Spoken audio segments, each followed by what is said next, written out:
Hi, Emily. Hi. Hi. First of all, welcome to Mind Spark podcast. I am super, super happy and thank you so much for taking out this time. And I know you have like completely tight schedule. So really thank you for coming today on the podcast and sharing your story. Of course. Thank you for having me. Of course.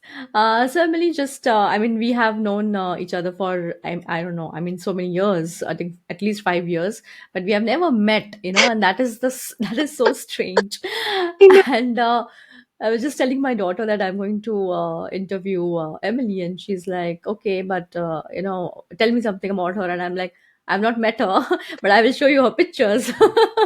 That's so true because I think we Yeah. met in one of those Facebook groups several years Yes. ago, and then Hmm. really we connected, but we just haven't Yes. physically met. We're online friends.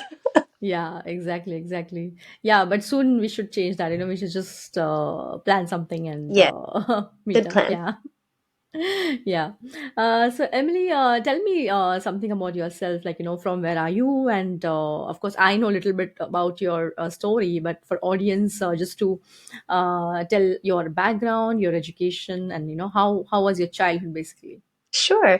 Well, I'm American and I Mm-hmm. mostly grew up in Texas, but I actually moved around a lot as a kid. So by the time Mm-hmm. I was 12, I'd lived in three different countries and six different places. We moved like every year, every 3 years for my dad's job. So I spent a lot of time moving around. Mm-hmm. And I think that helped me when I decided after college to teach overseas. I kind of had that travel bug in me. And so when I found an opportunity to teach overseas, because that's what my degree is in education, Mm-hmm. I jumped on it. I said, yes, that sounds like fun. I want an adventure. I was 22. So I moved to Istanbul. Okay, so you're like throughout your like from the time from your birth till your as you said in 20s, you were living in America. Mostly, yes. Okay, okay, okay. Yeah, I was And then actually, yes. I was born in Germany, and as I said, Okay. we moved every couple of years. Uh-huh. So So when my dad retired from the military, we lived in mhm. Texas for about 10 years. So mostly I'm from Texas. That's the easy answer. Okay, okay. So like I have never been to US, so I have whatever is my information is only from the movies and from the TV. Mhm. Yeah. So how did you, I mean, decide to move to Istanbul? Like, how did you get the opportunity, and how were you, what did your parents say about it? Yes, that's a good question. I was at a teacher job fair and I was about to graduate from my university with my teacher's degree. Hmm. And so I was looking for jobs for the fall. And there was a table there with a Turkish flag. And I lived in Turkey when I was a kid. As I mentioned, we moved so much. So I thought I would go impress them and say hello in Turkish because I still remembered some words. And they Okay. basically grabbed me and recruited me there on the spot. Like, do you want to go Okay. back? Wow, wow, that's like pretty like spontaneous, right? I mean, so quick. Yes, I didn't have any. Hadn't. I didn't have any official plans. I had a couple of Mm, goals. I thought I would be moving or living in that area and mm, finding a school somewhere in that area. But when the mhm, opportunity presented itself, it felt right. I couldn't say no. I was really excited. And my parents, as you asked how they felt, they were very mm, supportive. mm. As you know, we had all. I moved around a lot. They also moved around a lot. They also came from these Air Force background, so Mhm. they couldn't really say no, even if it was hard for them. They definitely supported me with Yeah. moving. So you moved alone? I did. Okay. Wow. Wow. That's very bold. I mean, you tend to look for with the familiar places where you will feel comfortable. That was a huge, a huge change, I believe. It really was, and not just to move by myself, but to move from that small town in East Texas to Istanbul, Turkey, a city of Mm-hmm. millions. It was a big culture shock initially, but Mm-hmm. I really fell in love with the city. So it was the best decision Okay. I could ever make. Wow. So what were the like major things what you realized the differences between yeah, US and Istanbul. Oh, just the culture shock, like I said, Mm. learning about the Turkish culture and the language Mm. and everything about the city. It was a Okay. very, very big city. But Mm. I know we're going to talk more about Sweden here in a few minutes. So, Yeah, of as you course, know, of I did course. eventually relocate here. After 3 years, Mm. I moved here. Ah, okay, okay, okay. So how did you move to Sweden then? Yes, well, pretty early on, living in Turkey, I met my husband. But at the time, Mm. at the time, he was my friend, so we became really Right. good friends.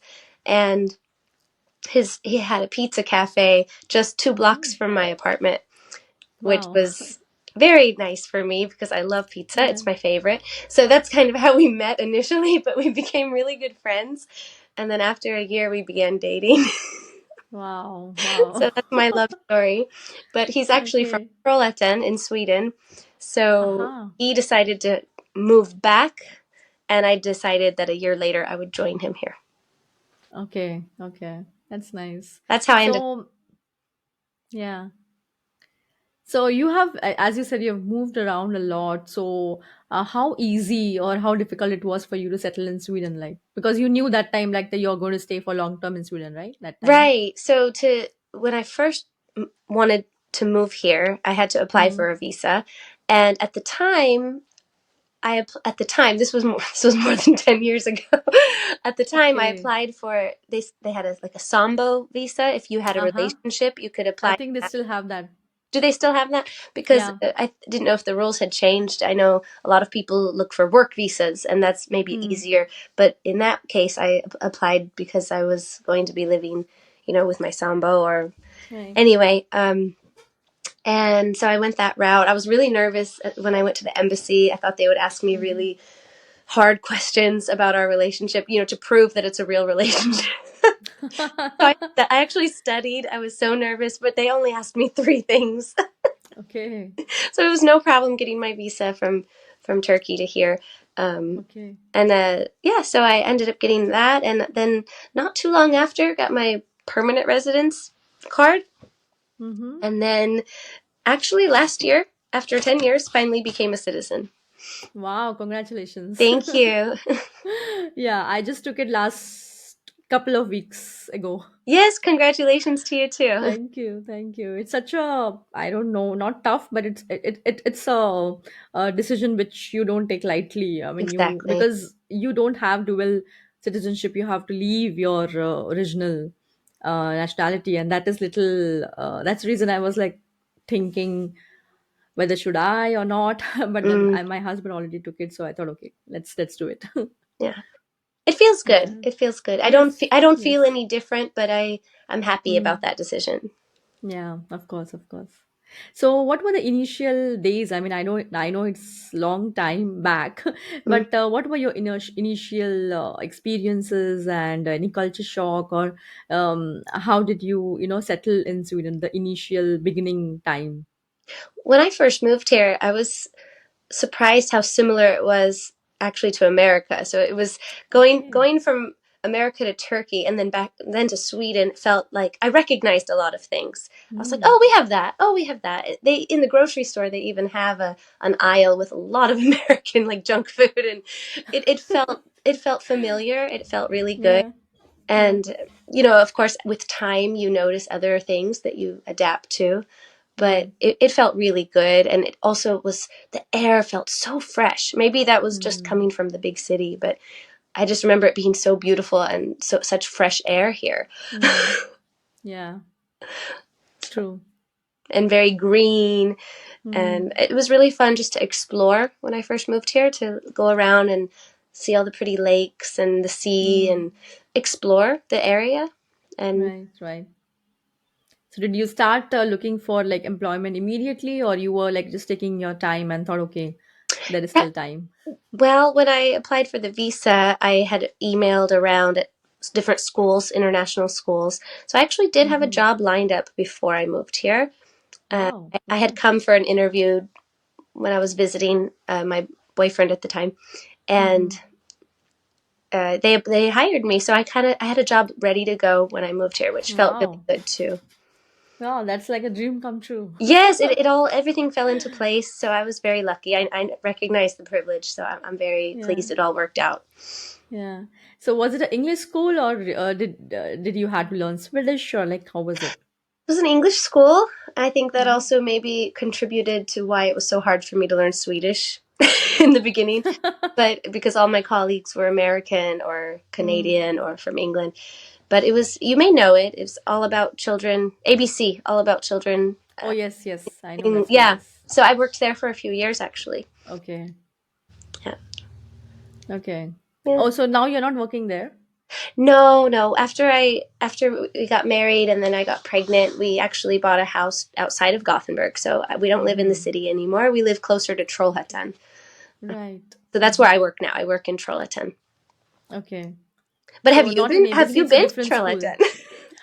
No, unfortunately, I have not been actually. No, It's so quick now by because train. So we really do need to meet haha. because it's not that hard. I think it's Yes, 35 yes, minutes definitely. only. Definitely, definitely. And I mean, you need a reason to visit. I didn't have any friends. Mm, I mean, except for you, and and it's like in Gothenburg, like everything is there. Anyways, you don't feel like traveling anywhere. mm, But yeah, recently I feel like Gothenburg. I mean, people who are coming, Gothenburg is already becoming very saturated. So people are moving to different places. Like earlier, even Mondal was not in the zone of that A zone. So now that is there, and then I think Boris and Kungsbach, all this, it's getting like bigger and bigger. I think because of a hmm. lot of people coming in to live here.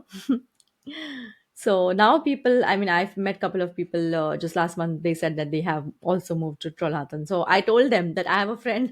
So now I have a reason to come there. Yes, yes. So now you're teaching in a Swedish school. Yes, I teach at a different internet. I teach at another English school now, but Okay. yeah, I teach at it's Nordic International School. We are Aha. one of many under a different company called Watma. Okay. Anyway, it's Hmm. really wonderful. I'm very happy there. I teach my favorite subjects, English and Hmm. art. So it's like my Okay. dream job. Yeah, perfect, perfect. So, did you have to take, I mean, just for the audience, there are many people who ask me, like how they can be teacher. A lot of people who have this teaching passion and they want to be like a teacher here, but they don't know the path. Mm, So what do you suggest for them? Like what steps they should take? I mean, um, of course, I mean, as you said that you're extremely privileged, so not everyone can fall under that category or not might be that lucky. mm. So they can take maybe some extra steps, just to make sure that to go on that path or career path. So what do you Right. recommend? Well, there's two ways I would say if you don't have your Swedish uh, teacher's degree, if you're moving Mm-hmm. here from a different country, but you are a certified teacher from your Mm-hmm. country and a native English speaker, you automatically have not a foot in the door, but you have that's going to really help you to find a job because schools Mm-hmm. need teachers. We are Okay. I don't want to say we're desperate, but it's Mm-hmm. there's always teachers out, vab or sick, and it feels like there's a huge shortage. So even to Mm-hmm. get a job as a sub, as like a guest teacher at a school, Mm-hmm. if you speak English and it's at an English speaking school, I Mm-hmm. think that you have a good chance that you'll be called for an interview because we really do need more subs, if not teachers, in schools Okay. in Sweden. Okay. Okay. Okay. So if you want to teach in English school, then you don't have to learn Swedish. That's what you're saying. You may eventually need to get a Mm-hmm. permanent contract. That's something I found a Mm-hmm. challenge because I've worked now in several different schools and at different levels. So when I Mm-hmm. worked, for example, at gymnasium level, after I Mm-hmm. left Gothenburg, it was hard for me to find a job at first, and I did find Mm-hmm. a job as an English teacher at a school, but then I was only hired like on an annual basis. And then when someone came Okay. in with the credentials, that actually happened to me once where they hired that person instead and I had to find a different job.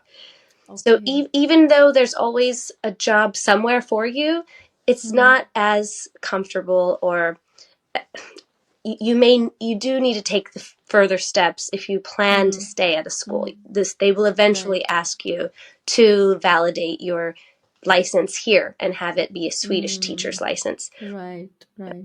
So, what does that Swedish teacher's license entail, and how much duration do you have to go to university and study, or do they have special? Well, it depends. Uh, If you're already a certified teacher, mm, they don't always recognize your degree initially, but mm, if they can recognize it's part of it and say, well, you only need to do a few courses, and then they can give you okay, the degree or the legitimation, the license. the license, right? Mm-hmm. But I Okay. know most encourage you to go through the process and go to school again. Mm, I have a lot of mm. teacher friends who have been teaching for many years but didn't have the license, and now they are studying and working at the same time.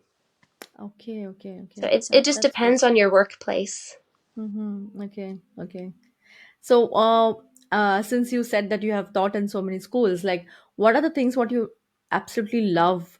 I know Swedish education system is very different from where I come as well. So I mean, huge difference. Basically, we have a lot of writing, and it's mostly writing.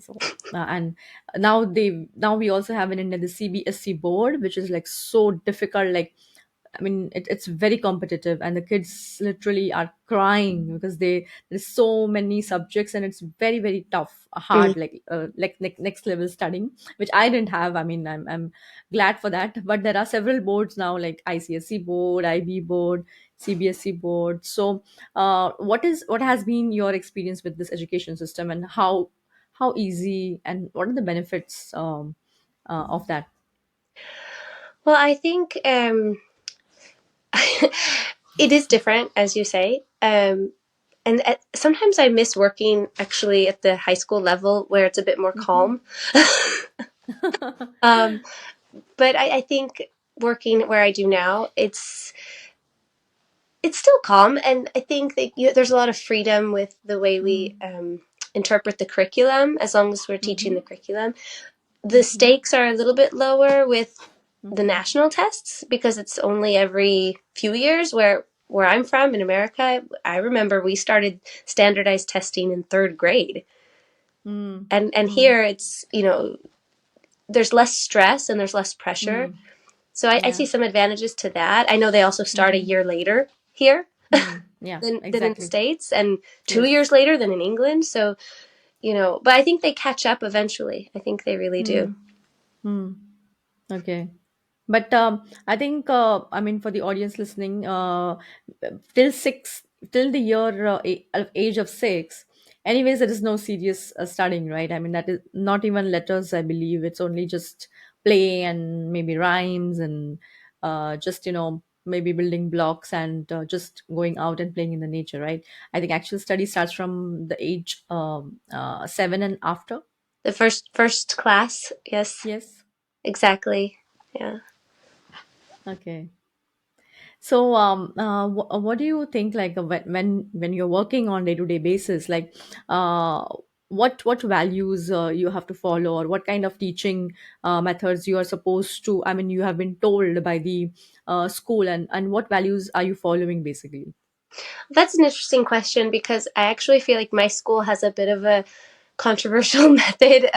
The way, Okay. yeah, I don't know if you've heard of the Nordic international schools, but we are a No, bit actually, surprisingly, I'm hearing it for the first time today. okay. Well, we are a bit. Hmm.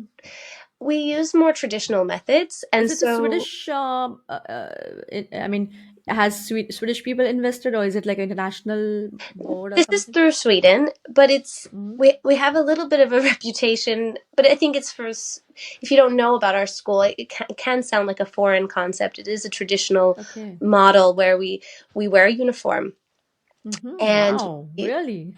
yeah, we have uniforms and we have very structured routines. And Mm-hmm. a lot of what we do is everything we do is evidence based. So that's where we why we show that it works. We believe in the student's success, and so I Mm-hmm. think for what you said before about before age 7 it's just playtime, and then once school begins, how serious the students take school until Mm-hmm. where you're from, it's more competitive. Same thing for Mm-hmm. me. So we at Nordic feel like, oh, what's happening to Swedish schools? Are the kids learning as Mm-hmm. much as they should? So we've kind of created this school where children can go who are very ambitious Mm, and really? miss the old routines that other schools had a long Mm-hmm. time ago. So it's an interesting model. We have seen that it works. Our classrooms Okay. are very calm. We take Mm-hmm. phones at the beginning of every day. Okay. So Good. that's not an issue during the class time because they're not Mm-hmm. distracted. The phones are locked Mm-hmm. away at the beginning of the day and they get them back at the end of the school day. So Okay. it has ruffled some feathers in different communities. They raise their eyebrows like, what kind of school is this? Because it feels Mm-hmm. maybe different. But Yeah. I'm Yeah. really happy where I work and I'm really glad that we have the system that we do. And Right. we'll see. We'll see how it goes. Yeah. Yeah. Of course. So does the school start from preschool or is it from year one or year No, no, no, three? no. I'm sorry. My school begins in year four, so it's a group. It's Aha. mellanstadiet. It's year four to Okay. year nine. Aha. No, Okay. Okay. not too early. Yeah, that's what I was like thinking because in Gothenburg, as you know, we have very less English schools, especially after year one. Like if you want to start from year one, English, and then there's huge waiting, of course. So for my daughter, like my daughter goes to English school of Gothenburg, and that had a 5 year waiting. So I was in the Oh, queue for 5 years. Yeah, but as you said, it sounds little similar because in my daughter's school also they try, I mean, most of the teachers are British, and uh, even the principal is from England, and they have the system. They take the phones in the like beginning of the school, and then they give it later, and it starts. They also have a preschool division, and then it goes up till year 9. So, but 5 year waiting. That is the, so not everybody can get in. right. Yeah. So what subjects you teach, and how is your, like, maybe just like a typical day looks like Oh, sure. for Well, you? I teach. It's a little bit challenging because I teach Mm-hmm. English and art. So sometimes I'm running, from one side of the school to the other. But it's really unique getting to teach both subjects, and I have a lot of support from Mm-hmm. my principal and vice principal. So when I need to order supplies, they help with that, Mm-hmm. and it's really great. I love. Mm-hmm. We're getting ready for the national tests in a few weeks, so that Okay. it's a little bit busy with that. Okay. And Right. So you have different subjects, as you said, and then Swedish is kind of like one subject, right? It's not like the main subject, is it? Swedish. Yeah. Yeah. So, well, I don't teach Swedish. I teach English and I teach art, and Mm-hmm. every I cannot say that every class is taught in English, Mm-hmm. but up after grade 7, up to Mm-hmm. half of the teaching can be done in English. So even maybe not the Swedish classes, but the other classes like science. Mm-hmm. Our science teacher is actually from Canada, and so she Okay. teaches in English. So we have to be Uh-huh. careful with the rules with how many subjects can be taught in English, but To know, like, okay, let's say for example, in a particular, say year 5, you have, say, 6 subjects. So mm, maybe there is English language, maybe there is science, mm, maths, yes. and so one of the subject, or one of the class, you can say, will be in Swedish, right? So everything, the whole teaching is not in Swedish, right? It's in English. No, not in the lower grades. That's so it's Okay. from year 4, 5, and 6. It could be that Mm-hmm. they are taught math, Swedish, and maybe Mm-hmm. ESO is all going to be instructed in Swedish. But then Okay. when they know that when they have me for art, which is Mm-hmm. only once a week, oh, Miss Yildiz is from America, so she'll be speaking English during those lessons. Aha. Okay. Okay. But most of the instruction, a lot of the instruction is in Swedish. Mm-hmm. It's a combination. Okay, understand. Yeah, I think it's a little similar to then my daughter's school as well. Mm, Like they have purely English right now, but they just have like once in a week Swedish mm, class. Maybe they will read a book or they will discuss about space or volcanoes or some kind of these mm. topics. And then as they grow higher and higher, I think grade one, two, three, then the level of Swedish will increase. Right. Right? Yeah. Okay. So I have like I mean a question which so somebody asked me and I somehow didn't know the answer. Like let's say the kids are like immigrant kids or Swedish kids, whoever it is. In general, if you study in English, let's for example, till year nine, or that is what it is, and then you gymnasium. There is no English gymnasium, right? You have to learn Swedish. So what happens if you don't speak Swedish after year nine? I mean, the kid doesn't speak Swedish or doesn't understand much Swedish. Then what are their options like? No. That's a good question because in Mm, Trollhättan, I'm not sure which gymnasiums would offer courses in English, but I mm-hmm. do know that most of the time there is individual adjustments, extra adjustments that students can receive from Okay. teachers accordingly. Mm-hmm. But if they don't have much Swedish language Mm-hmm. and they're going to a Swedish school, hopefully the teacher knows enough English to give them some individualized instructions and support during Okay. lessons. Mm-hmm. When I taught Right. when I taught at the high school level, I didn't have any students who didn't have Swedish, so I can't Mm-hmm. say, "Oh, I know that those teachers were very kind and helpful to them." Mm-hmm. uh, but I think that there's always an action plan that is put in Mm-hmm. place for students who need extra support with Swedish. Right, right, right. Yeah, because that is what I mean that is the challenge for the kids because not all the kids somehow are attracted to Swedish. For example, my daughter. I mean, we are trying. Like I think I am still learning Swedish. I speak conversational level, but I'm always on the go learning. Like I've never given up, but she somehow doesn't have any interest in Swedish, and she feels shy or what, I don't know, but she doesn't show that much interest in Swedish. So that from there I started thinking, like what happens if she might just pick up as she grows up, and so it's good for her. If not, then what are my options? How Because I old think is she? she's 7. Okay. Yeah. So gymnasium is 3 years, right? Like, and then you go to a degree, right? Yes, but I think that if you plan to be here long term, Hmm. she's only 7. She'll eventually pick Yeah. it up and speak it with her friends.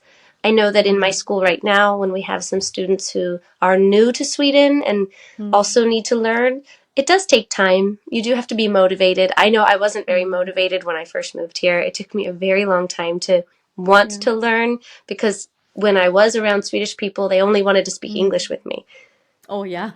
So and maybe it's Yes. the same for you that you didn't have Yes. the opportunity to train because Yeah. even if you did go to the store and try to order something, they would reply to you in English. That's what they did with me quite often Exactly. Yeah. because Yeah. so many know English. But I think that she'll eventually, it'll Yeah. come. It'll come. Yeah. So how did you get motivated and how much time it needed? I mean, you needed to completely master the Swedish language. Oh, I have not mastered Swedish. Okay. No, I'm like, I don't know what level I'm at. I finished SFE a long time ago. Okay. So I completed all of those. I'm at the Hmm. SAS level, but I'm not taking it at the moment. I need to finish it. Okay. So How do you get the time to study? Oh my God, with your responsibilities, full-time job and 3 kids. I mean, you're a superwoman. That's what I keep saying to you all the time.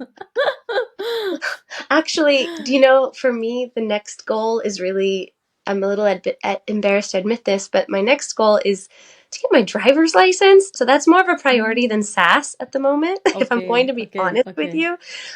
That's what my family needs me to do. I have my American one, obviously, but Right. that is something else that is not recognized here Oh, after didn't a it period. expire? I'm sorry.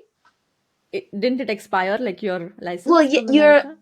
from what I recall, and I have driven Mm, here in Sweden a few times, but it's you're allowed to drive on it for the first year, and then after mm-hmm. that, you're Yes. expected to get your Yeah. Swedish license Same, if you're same with going to us. drive. So that's my next goal.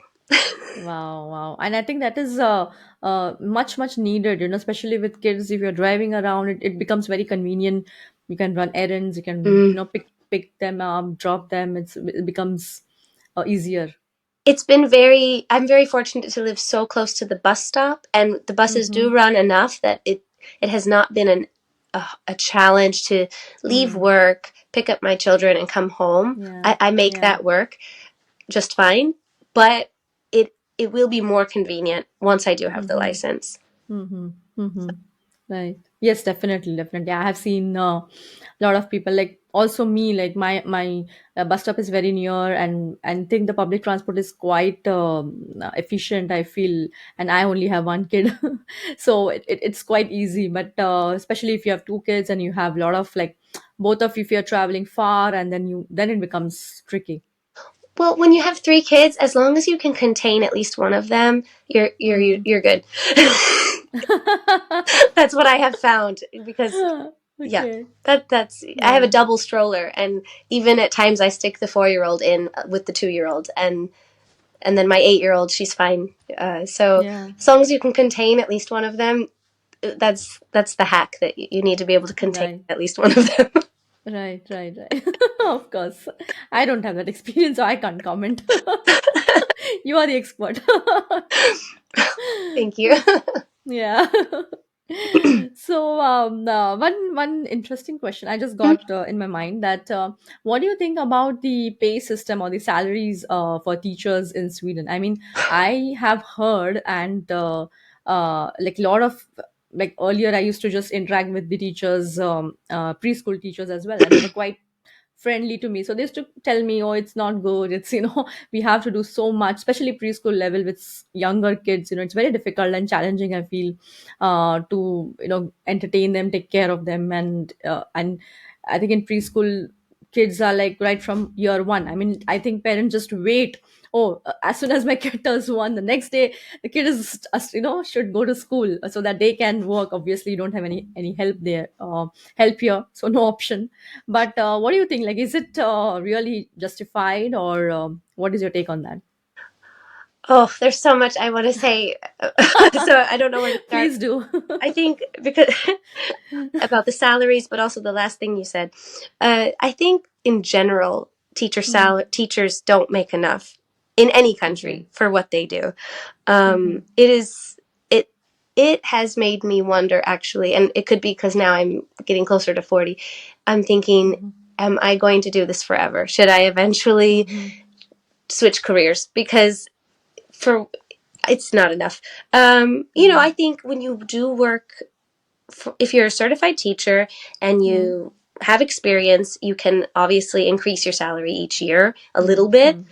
Uh, but what I make now, I think, is still under average, So compared to the average Swede, I did the research recently, and Mm-hmm. I was thinking, wow, is it worth it? Yeah, yeah, yeah. But as a teacher, I mean, most of the time we don't go into that for money. Mm, That's not why we of do it. course. But at the same time, it has become harder, I would say, after Mm-hmm. COVID, especially with behavior management in Mm-hmm. different classes, especially with teenagers. It's a very challenging job, and I don't think we Yeah. get paid enough in Sweden or Mm-hmm. anywhere. But at Mm-hmm. the same time, I'm very grateful when I look at some of my friends who are teachers in the States, and I do Mm-hmm. think if I compare my job with theirs, I probably have less stress, Oh, yeah. depending where Right. they work. So Yeah. even though I Yeah. have a long day, I'm on my feet all day and wear a lot of hats at work. Mm-hmm. I was actually recently promoted too. I'm the team leader for the for the fourth, fifth, and sixth graders. So Wow, the teachers, congratulations. thank you so much. I want to be Yeah. careful because of Jantelagen. I Hmm. don't know if I'm allowed to share that success with Yeah, others. yeah, of course. But at the same time, so I do have more responsibilities at work, and Okay. with that, you're right. I want to make sure that we get what we are worth. Yeah, yeah, of But it's course. interesting what you said about, oh, when the child turns one, drop them off at Mm, doggies, because I feel like actually that wasn't the case before. I think parents really would, one year, one parent would take their maternity leave, and I think the second year or part of the year, the other parent would. I don't think children exactly. started as young as they do now. I Yeah, think it's because of the yeah, economy that everyone rushes back to work now. And yes. Mm-hmm. bless those preschool teachers' hearts. I also did it for several years. I think we Mm-hmm. definitely need to be investing in them. I Mm-hmm. see them when I drop off my boys, my 2 and 4 year old. I feel so bad. It's so crowded. Even at 7, I drop them off. It's already a big group Mm-hmm. there. We have Oh. to be taking good care of them. Hmm. No, no, I have a lot of friends working in Dagis as preschool teacher, and they tell me some stories which is so heartbreaking. I mean, of course, I can understand the situation of the parents. Like there is no help like we have in India, like in-laws or extended family Hmm. to help you. But still, yeah, I mean it's not fair for the kids too, because I from my experience, when the kid turns 1 year, it's still the kid is not ready to be completely into the outside world. I think it's more of like 1.5 years to 2 years, then they actually enjoy, I think, friends and having classmates and like going into the school environment and all that. So as you said, earlier I have observed that people, like, parents taking turn, but now it's not the case. No, I agree. I see that change now. And that's Mm. why I feel like we need to make sure that we're taking good care of the preschool teachers in Sweden. Oh yeah, That's very, I feel strongly definitely. about that. And I try to take care of my own son's teachers and Mm. thank them often, and buy them Christmas presents and end of year presents. But also, I don't Right. work Fridays, so Mm-hmm. if I'm going to be honest, it's 80% that I work. So I keep them home on Fridays. So it's a Mm-hmm. 4 days at school, 3 days off. It's a good routine for Okay. them. I That's really wish good. more could have that Mm-hmm. chance, because they can be long days for the children. And as you say, it's really young to start at Yeah. 1 year old. Yeah. Exactly. They're very tired. Hmm. Yeah. Yeah.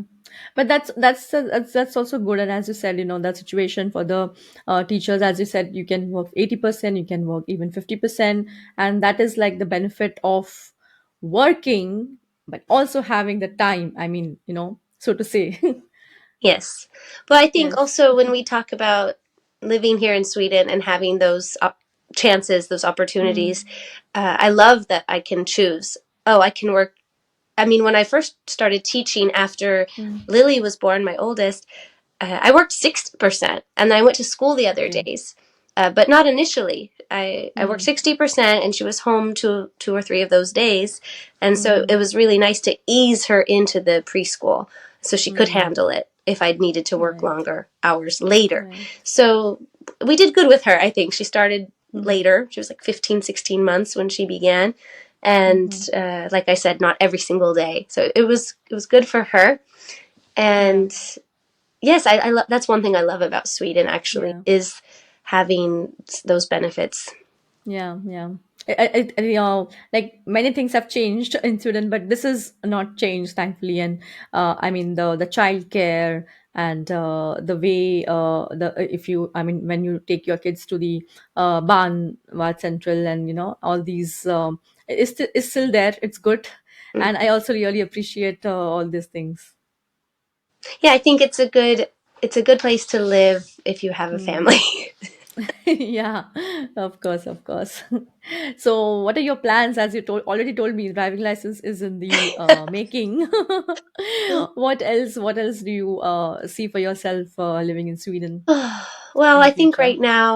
right now I'm just waiting a little more for my kids to get a little bit bigger because the ages Mm-hmm. are tricky right now with the Oh, 2 year old. yeah. So 8, 4, and 2, it doesn't give me a lot of time to do other things maybe that I like, Mm-hmm. hobbies that I'm interested in. But I try Yeah. to carve out the time, in the Mm-hmm. Do you evenings. travel to US now with the kids We sometime? went this past summer, and Wow, we went nice. to my parents' house. We were there for Mm-hmm. almost a month, and that was really, really good. We had a great time Oh, there. that's so nice. I mean, I really feel kids need to be with the grandparents because here there are very less people in their life to like someone to pamper them or like do this uh shower all their love on them. It's only mom and dad. Oh, of course. I think, that's the biggest con with living here. If we make a pro Mm, con list, the biggest con is being far away from family and friends. mm, But yeah, at the same time, we do have, thankfully, tools. I can FaceTime and I can message. I do talk to of my course. big sister and my mom every day, Mm-hmm. almost. But of course, it's different when they're not actively a part of the Yeah, life, like you say. yeah, that's true. So we make those Yeah. trips count. We Mm, make sure that when we do go, or if they come here, we try to take turns, that we really soak up every minute and that it's well spent time together. yeah, yeah. It's good. Hmm. So, any parting words for ambitious teachers, who want to have a career in teaching in Sweden? I get done so many messages almost every day, and I'm like, okay, I am not the right person to guide you. About moving here to teach. Yeah, Okay. or maybe they have already moved here but they don't know how to start their career in teaching because you told me about this international school, but so many of people they don't get the opportunity easily. I mean, there is always the Swedish language barrier. Mm. So do you think that there are any other ways where they can approach this path and get You maybe know, of success course, faster? there's always, I mean, you can always go to the Arbetsförmedlingen to find the Hmm. job openings, but I find also doing your own research and just finding out Mm-hmm. schools in the area and Hmm. emailing them, just sending that Okay. letter of interest. Mm-hmm. That is what I have done so many times, whether it was here or even when I lived in Turkey and back Yeah. in the States. You have to get out of your comfort zone. You have to put yourself out Mm-hmm. there. Of course, sometimes you have to do it through the website and follow the process, but Mm-hmm. sometimes you can find an email and reach out because Yeah. you never know. You, Yeah.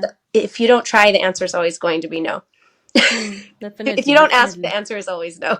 Yeah, yeah, yeah, exactly. Such a good tip actually, and that is what I think that is where we go wrong. We don't want to.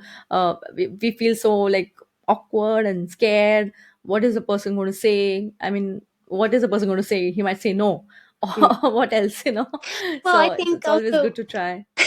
with the with when you do find a school and you see they have a Hmm. website, sometimes it will say at the bottom, for job inquiries, contact this person. Hmm. It's not Hmm. always going to be advertised in the Yeah. job bank.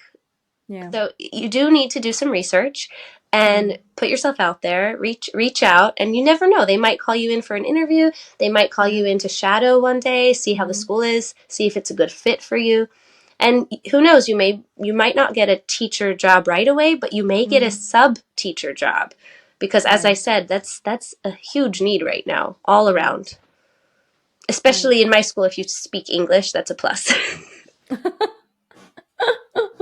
Okay, okay. Thank you so much for sharing this, and I'm sure this is going to be a beacon of hope for all those people who are looking for a teaching career, definitely. And I still believe it's a noble profession, and as you said, we need more of like really people who are passionate. Just not yeah, just not looking at that as an income source, but really want to make a difference in a child's life. So Yes, it's really that's why I important. got into teaching. So exactly. Yeah. Yeah, when I talk to you, I totally feel that you are a teacher because you're so kind, you're so polite, and the way you speak and your body language, it really shows. Some people are just meant to be teaching. Oh, thank you. Yeah. So thank you so much for today and this amazing conversation. I'm sure this is going to be so helpful to the people listening. So guys, I'm going to leave all the details in the description box. So do check it out. If you're watching on YouTube, you can also listen to Spotify for this episode, and the details will be mentioned in the show notes as well. So thank you so much for listening, and thank you so much, Emily, for joining today. Thank you too. Thank you. Bye. Bye.